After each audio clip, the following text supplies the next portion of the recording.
سلطانہ بیگم نے دن میں ہی وہ گڑیا نکال لی تھی جس پر وہ عمل کرنے والی تھی۔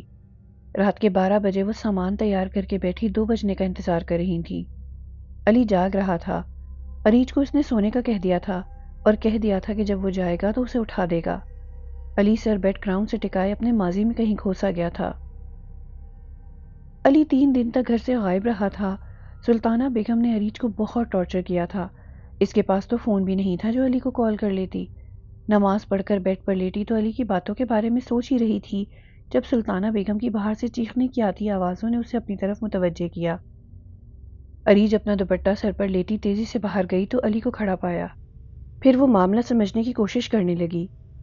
امی، نکاح آج ہی کروں گا میں۔ ابو میں انہیں ہی مانتا ہوں جنہوں نے میری تربیت کی اور ماضی سے مجھے کوئی فرق نہیں پڑتا۔ علی سپاٹ انداز میں بولا، تمہارا دماغ خراب ہو گیا ہے۔ اگر تم نے ایسا کچھ سوچا بھی تو میں خود کو ختم کر لوں گی۔ سلطانہ بیگم چلائی، اور اگر آپ نے سوچا کہ آپ کچھ بھی الٹا کریں گی اور نکاح رک جائے گا تو میں ابھی خود کو ختم کر لوں گا۔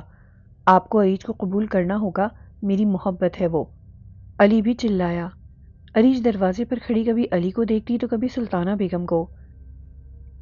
کسی صورت نہیں، سلطانہ بیگم نفی میں سر ہلاتے بولی۔ ٹھیک ہے۔ علی نے سائڈ پر رکھا پیٹرول کا گیلن اٹھایا اور خود پر انڈیل لیا۔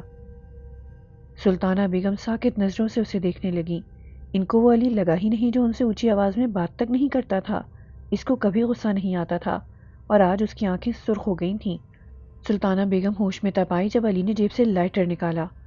علی بیٹا دیکھو، اسے چھوڑ دو، ہم بیٹھ کر بات کرتے ہیں، اور عریج کے علاوہ بہت سی لڑکیاں ہیں دنیا میں، ان میں سے کوئی دیکھ لو۔ سلطانہ بیگم نے اسے بچوں کی طرح پچکارنا چاہا۔ ہاں یا نہ، علی نے دو ٹوک انداز میں کہا۔ ٹھیک ہے، کر لو تم نکاح اس سے، میں اسے قبول کر لوں گی۔ مجبوراً سلطانہ بیگم کو ہار ماننا پڑی۔ اکلوتا بیٹا جو تھا، اور عریج کے ساتھ اچھے سے رہیں گی۔ علی پھر سے بولا، قبول کر تو رہی ہوں، یہ مجھ سے نہیں ہوگا۔ سلطانہ بیگم کے نقوش تن گئے۔ ٹھیک ہے، پھر مر ہی جاتا ہوں۔ علی نے پھر سے لائٹر لہرایا تو سلطانہ بیگم تپ اٹھیں۔ ٹھیک ہے، منظور ہے۔ سلطانہ بیگم دانت پیس کر بولی تو علی نے سائڈ پر رکھے بیگز اٹھا کر عریج کو دینے کے لیے ہاتھ بڑھایا۔ نکاح کرو گی مجھ سے؟ تمہارے امی ابو نے یہ رشتہ طے کیا تھا، ثبوت اس میں ہے۔ علی نے پوچھنے کے ساتھ ساتھ اس کے آگے فون کیا۔ عریج نے ویڈیو دیکھی۔ زندگی میں پہلی بار اس نے اپنے ماں باپ کو دیکھا تھا۔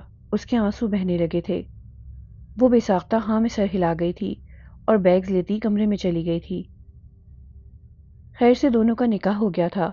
اس کے بعد سلطانہ بیگم نے کبھی عریج کے ساتھ برا سلوک نہیں اپنایا تھا، بیٹیوں کی طرح رکھا تھا۔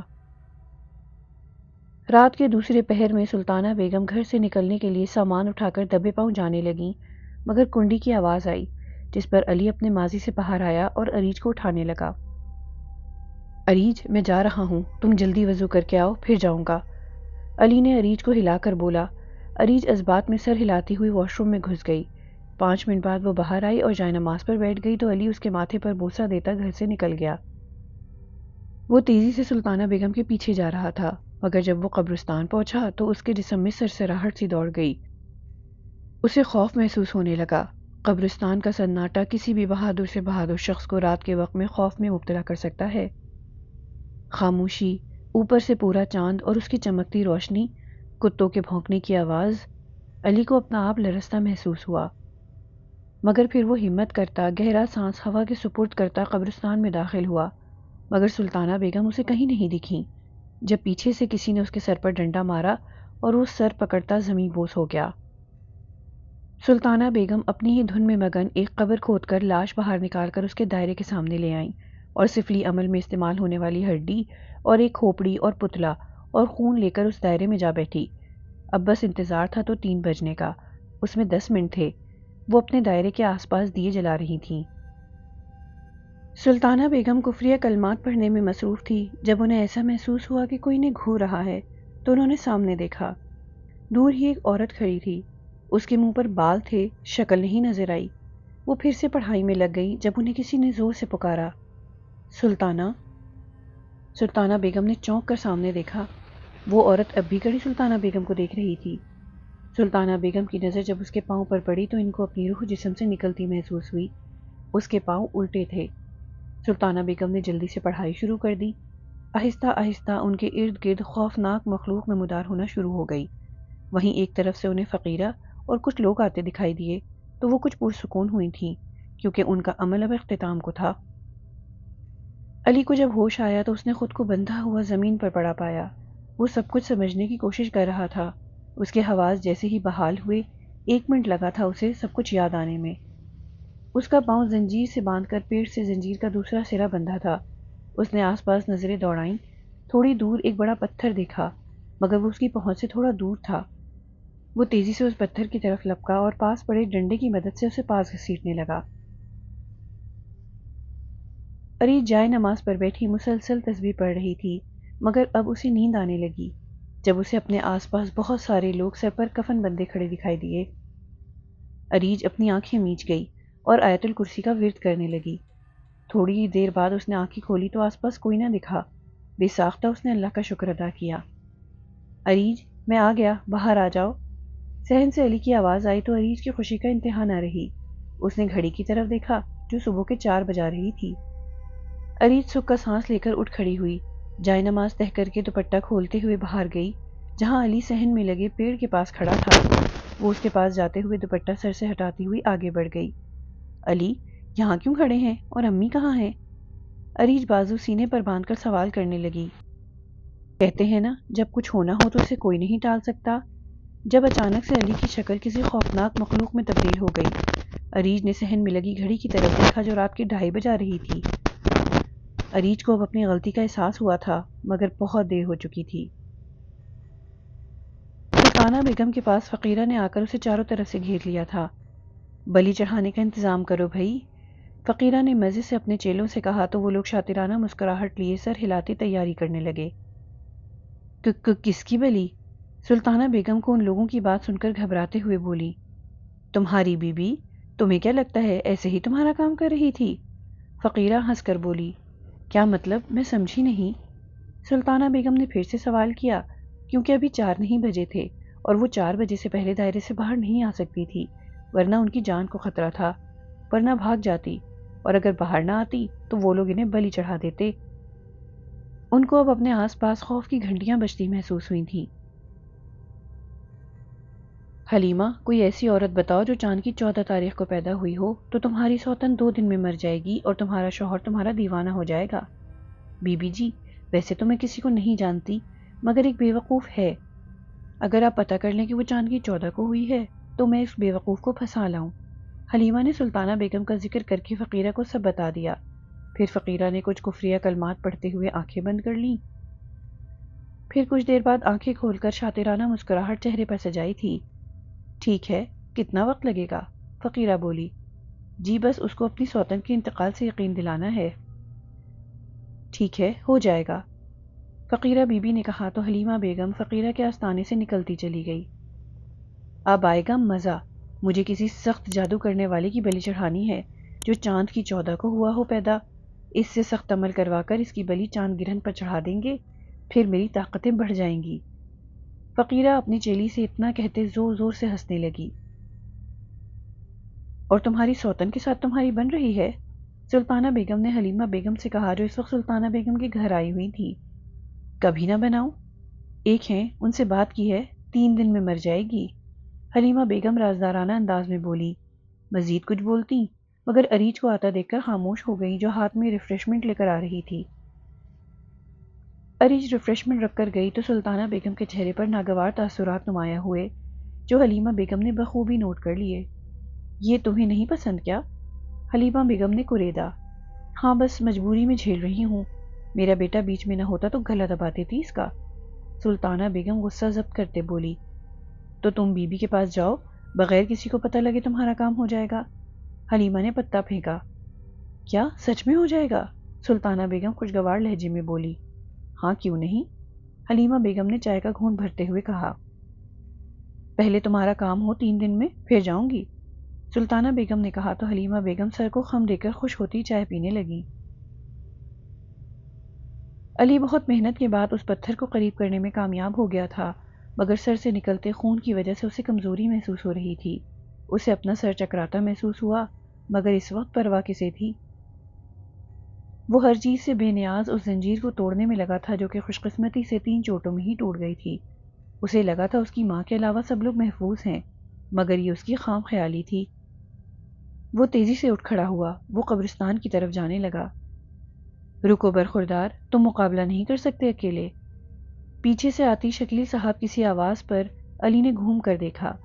وہ نورانی چہرے والے بزرگ دور کھڑے مسکرا رہے تھے۔ علی کو رکتا دیکھ کر اس کے پاس آ کھڑے ہوئے۔ علی حیران تھا، آج ان کے چہرے پر پہلے سے زیادہ نور تھا۔ انہوں نے اشارہ کیا تو علی ہوش کی دنیا میں واپس لوٹتا ان کے ہم قدم قبرستان میں اس جگہ جانے لگا جہاں سلطانہ بیگم تھیں۔ سلطانہ بیگم کو فقیرہ کی بتائی گئی باتیں کسی بم کی طرح اپنے سر پر گرتی محسوس ہوئیں۔ انہیں اب خود پر غصہ آ رہا تھا، آخر ان کا ایمان کیسے اتنا کمزور پڑ گیا؟ مگر اب بھلا کیا ہو سکتا تھا؟ اب تو بلی چڑھنی ہی تھی۔ سلطانہ بیگم کو اب اللہ تعالیٰ یاد آئے تھے۔ صحیح کہتے ہیں، انسان بہت خود غرض مخلوق ہے۔ پیدا تو اللہ نے اس لیے کیا ہے کہ اللہ کی عبادت کی جائے، مگر انسان کیا کرتا ہے؟ اپنے رب سے تب دور ہو جاتا ہے جب اسے سب کچھ نوازا جاتا ہے، اور مشکل آتے ہی وہ اللہ کے حضور پیش ہو جاتا ہے، اور اللہ اتنا رحمان ہے کہ انسان کی آنکھ سے گرے ایک آنسو پر ہی اسے معاف کر دیتا ہے۔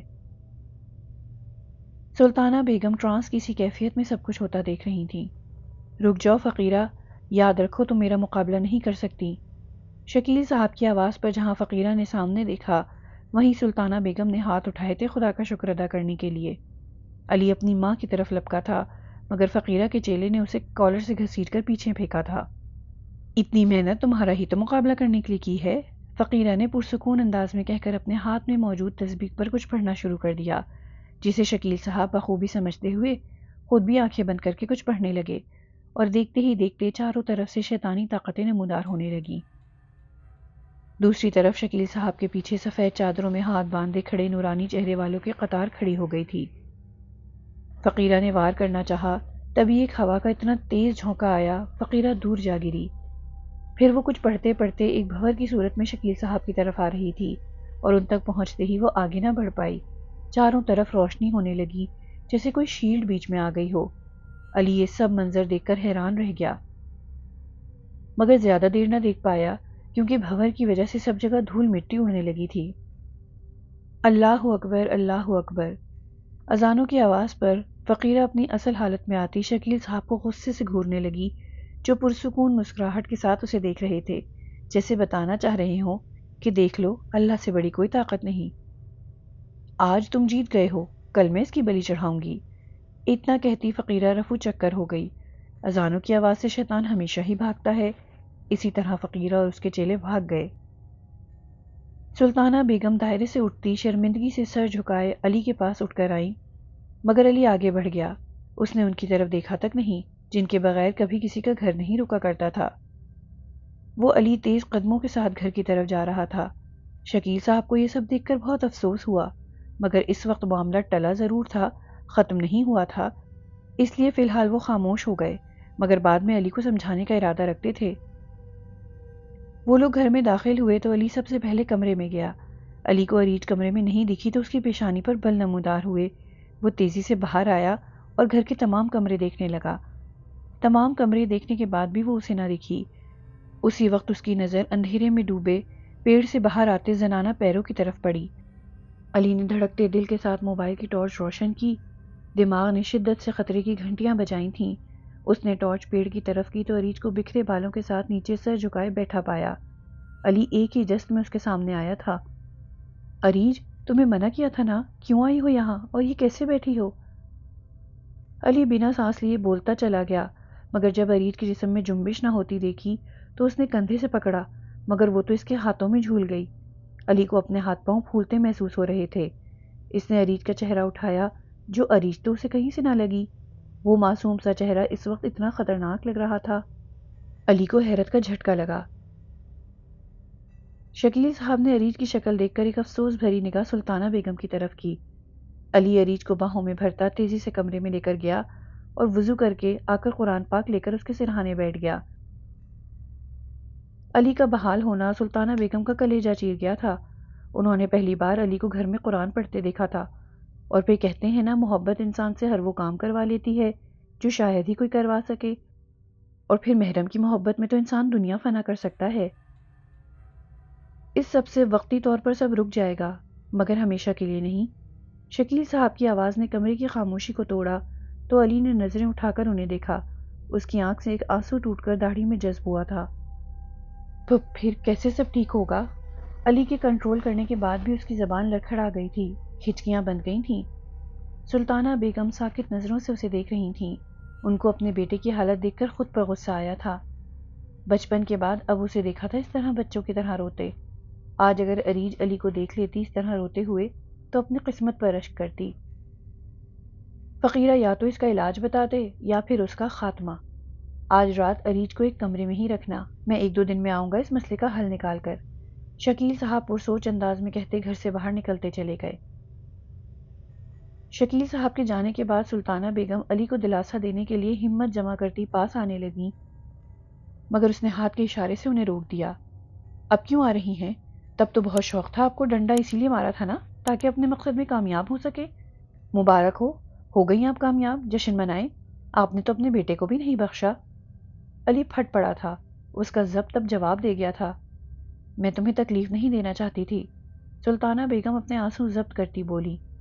تو آپ کو کیا لگا میری بیوی کو تکلیف ہوگی تو مجھے نہیں ہوگی؟ میں پوچھتا ہوں کیا بگاڑا ہے آپ کا اس معصوم نے؟ اس لیے کہ آپ حارث ماموں سے بہت پیار کرتی تھیں اور اس کی پیدائش کے بعد وہ چل بسے۔ امی، کاش آپ کو اللہ پر یقین ہوتا تو نہ آپ اس معصوم سے نفرت کرتی اور نہ ہی اپنا دین کھوتی۔ علی دہاڑا۔ سلطانہ بیگم شرمندہ سی ہوتی نظریں جھکا گئیں۔ میں اس سے پہلے مزید بدتمیزی کر جاؤں، پلیز آپ اپنے کمرے میں چلی جائیں، مجھے اریج کو بھی روم میں بند رکھنا ہے۔ علی کوشش کے باوجود اپنے لہجے کی تلخی نہیں چھپا سکا۔ سلطانہ بیگم اس پر ایک نظر ڈالتی کمرے سے باہر نکل گئیں۔ علی بھی اریج پر کمفرٹر ٹھیک کرتا کمرے سے باہر نکل آیا۔ سلطانہ بیگم کمرے میں آ کر بیڈ گراؤنڈ سے ٹیک لگائے بیٹھی تھیں۔ کمرہ اندھیرے میں ڈوبا ہوا تھا۔ جب انہیں کمرے میں کسی کے ہونے کا احساس ہوا، انہیں اپنے جسم میں لرزش پیدا ہوتی محسوس ہوئی۔ وہ کمرے سے فوراً باہر آ گئیں۔ باہر آئیں تو علی کو اس کمرے کے دروازے سے ٹیک لگائے بیٹھا دیکھا جس میں اریج کو بند کیا تھا۔ انہیں اب غلطیوں کا شدت سے احساس ہو رہا تھا۔ تبھی ان کے دماغ میں فقیرہ کی بات گونجی، آج تم جیت گئے ہو، کل میں اس کی بلی چڑھاؤں گی۔ سلطانہ بیگم کے ہاتھ کپ کپانے لگے۔ فقیرہ پریشانی کے عالم میں ادھر سے ادھر ٹہل رہی تھی جب اس کا چیلا کمرے میں داخل ہوا۔ کیا وہ تمہیں اکیلے دکھی؟ نہیں بی بی جی۔ اف سلطانہ، اکیلے نہ بھی ہو تو مسئلہ نہیں، اس کو وہی چیزیں اتنا ڈرائیں گی کہ خود بھاگی چلی آئے گی۔ مگر اس شکیل کا کیا کروں؟ پتہ نہیں کس بدبخت نے اسے بتا دیا۔ اس بار تو نہیں چھوڑے گا مجھے، پچھلی بار تو اس کی بیٹی کو مار دیا تھا، مگر اب کیا کروں اسے روکنے کے لیے؟ فقیرہ غصے سے پھنکاری تھی، جبکہ اس کا چیلا اس کی بات سنتا سر جھکا گیا تھا۔ شکیل صاحب کو اس بار کسی بھی صورت فقیرہ کو اس کے انجام تک پہنچانا تھا، مگر ان کی پریشانی یہ تھی کہ 2 معصوم جانیں خطرے میں ہیں، ایک طرف اریج جو بے قصور تھی اور دوسری طرف سلطانہ بیگم جن کا قصور تھا مگر وہ بہک گئی تھیں۔ کچھ سوچتے وہ گھر سے مطلوبہ سامان اٹھاتے نکل گئے تھے۔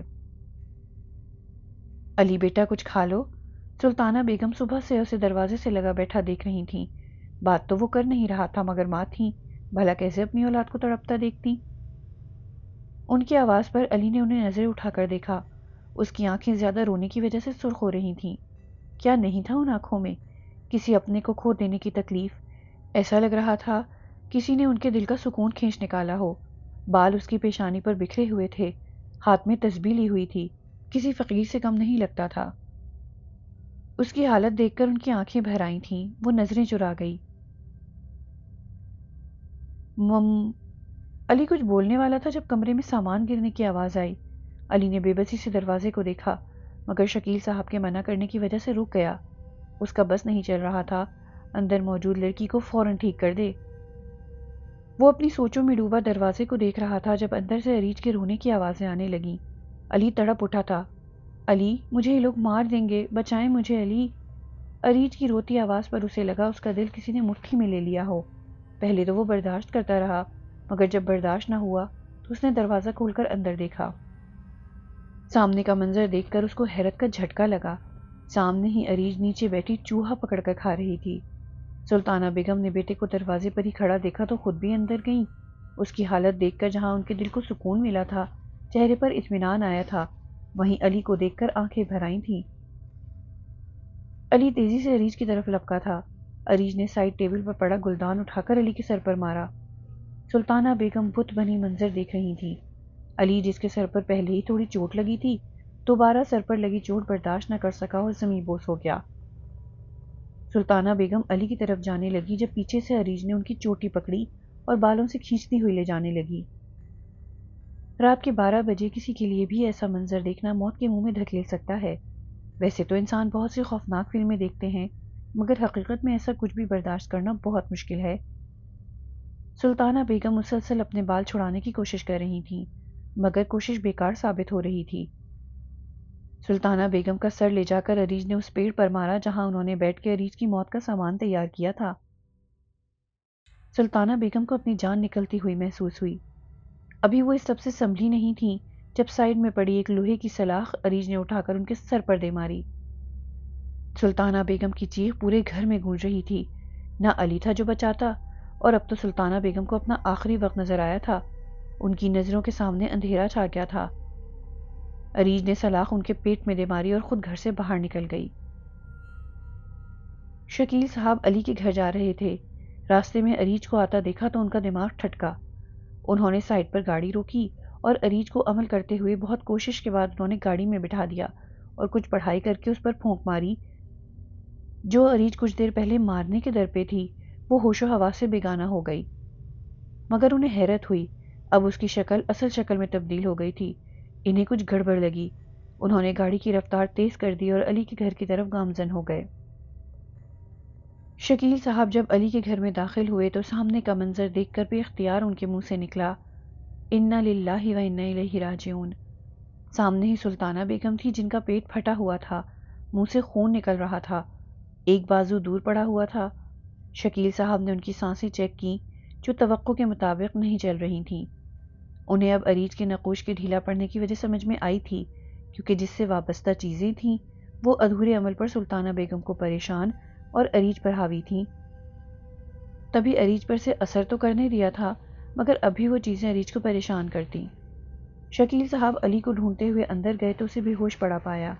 زمین خون سے رنگین ہو رہی تھی۔ انہوں نے اس کی سانسیں چیک کی تو چل رہی تھیں۔ اپنے پولیس آفیسر دوست کو معاملہ سمجھا کر سلطانہ بیگم کی تدفین کا کہہ دیا اور علی کو لے کر وہ اسپتال پہنچ گئے تھے۔ عریج اب بھی گاڑی میں تھی اور انہیں پریشانی لگی ہوئی تھی، ہوش میں آئے گی تو کیا کرے گی؟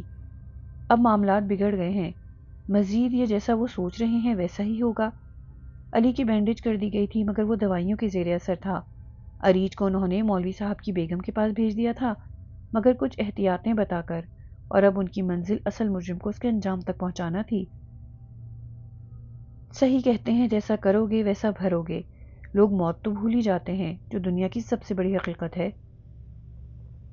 فقیرہ کو جب سے پتہ چلا تھا کہ سلطانہ بیگم چل بسی ہیں، تب سے وہ ان کا خون حاصل کرنے میں لگی تھی تاکہ اپنا کام کر سکے، مگر اس کی ساری تلاش بے سود جاری تھی، اس لیے لاش کا پتہ لگانے کے لیے اسے اپنے مخصوص غار میں آئی تھی۔ ہون جلا کر وہ اپنا عمل سر انجام دینے میں لگی تھی تاکہ اسے سلطانہ بیگم کی لاش مل جائے۔ وہ آنکھیں بند کیے کچھ بڑبڑا رہی تھی جب کسی نے اس کے ہون کو بجھا دیا تو آنکھیں کھول کر اس نے دیکھا، فقیرہ میں تمہیں ایک آخری موقع دیتا ہوں، اسلام کو چن لو اور لوگوں کو بہکانا بند کر دو ورنہ آج تمہارا آخری دن ہوگا۔ شکیل صاحب نے تنبیہ کرتے انداز میں بولا تو فقیرہ ہنسنے لگی۔ شکیل صاحب اسے حیرت سے دیکھنے لگے۔ تم بھول رہے ہو، ایک کالے علم کرنے والا تب تک نہیں مرتا جب تک کوئی اس کی شکلیاں نہ لے لے، اور مار سکتے ہو تم، لو مارو۔ فقیرہ بے خوف انداز میں بولتی ان کے سامنے آ کھڑی ہوئی۔ یعنی تم راہ راست پر نہیں آؤ گی؟ شکیل صاحب نے ایک اور بار کہا تو وہ پھر ہنسنے لگی۔ نہیں، مارنا ہے تو مارنے کی کوشش کر لو، ناکام ہو جاؤ گے۔ فقیرہ پھر بول پڑی۔ شکیل صاحب نے ایک پنجرہ آگے کر کے تسبیح پر کچھ پڑھنا شروع کیا تو فقیرہ کو لگا چاروں طرف اس کے ایک طوفان سا برپا ہونے لگا ہے اور وہ اس پنجرے کی طرف کھینچتی چلی جا رہی ہے۔ فقیرہ نے اپنے ارد گرد عمل کر کے اپنے آس پاس شیلڈ کھڑی کر لی، مگر وہ پھر بھی چٹکنے لگی، ہمیشہ کی طرح۔ شکیل صاحب اس کے عمل پر بھاری پڑ گئے تھے۔ کچھ ہی وقت کا کھیل تھا، فقیرہ اس چھوٹے سے پنجرے میں تھی۔ تم کیا سمجھتے ہو؟ وقتی طور پر تو بند کر دیا ہے مگر میں باہر آ جاؤں گی، فقیرہ چلائی۔ پہلی بات، تم اس پنجرے میں کوئی عمل نہیں کر سکتی اور اس پنجرے میں جاتے ہی تمہاری طاقتیں ختم ہو گئی ہیں۔ اور تمہارے تمام موکل میرے غلام ہو گئے ہیں، اور جب تمہاری زندگی کا بلاوا آئے گا تم مر جاؤ گی، اور 100 سال تمہاری زندگی رہی تو 100 سال بعد آزاد ہوگی۔ شکیل صاحب کی باتوں نے اسے حیران کر دیا۔ شکیل صاحب نے اس کی بات مزید سنے بغیر اس پنجرے کو ایک موسیٰ نامی موکل کو دے دیا جو اسے جادوئی نگری تک لے گیا، اور شکیل صاحب اب مولوی صاحب کے پاس جا رہے تھے تاکہ عریج کو علی تک پہنچایا جا سکے۔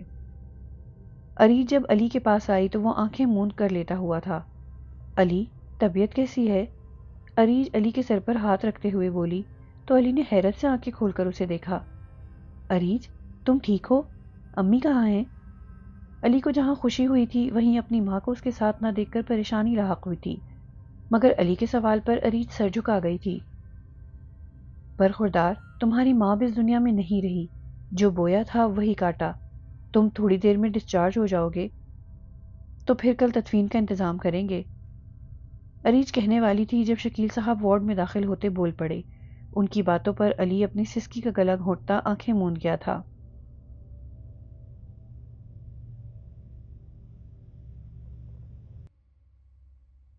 معزز سامعین، آپ سب سے گزارش ہے کہ میری ویڈیوز کو زیادہ سے زیادہ لائک اور شیئر کر کے میری حوصلہ افزائی کیجیے تاکہ میں اسی طرح اچھے اچھے ناول آپ کی خدمت میں پیش کر سکوں۔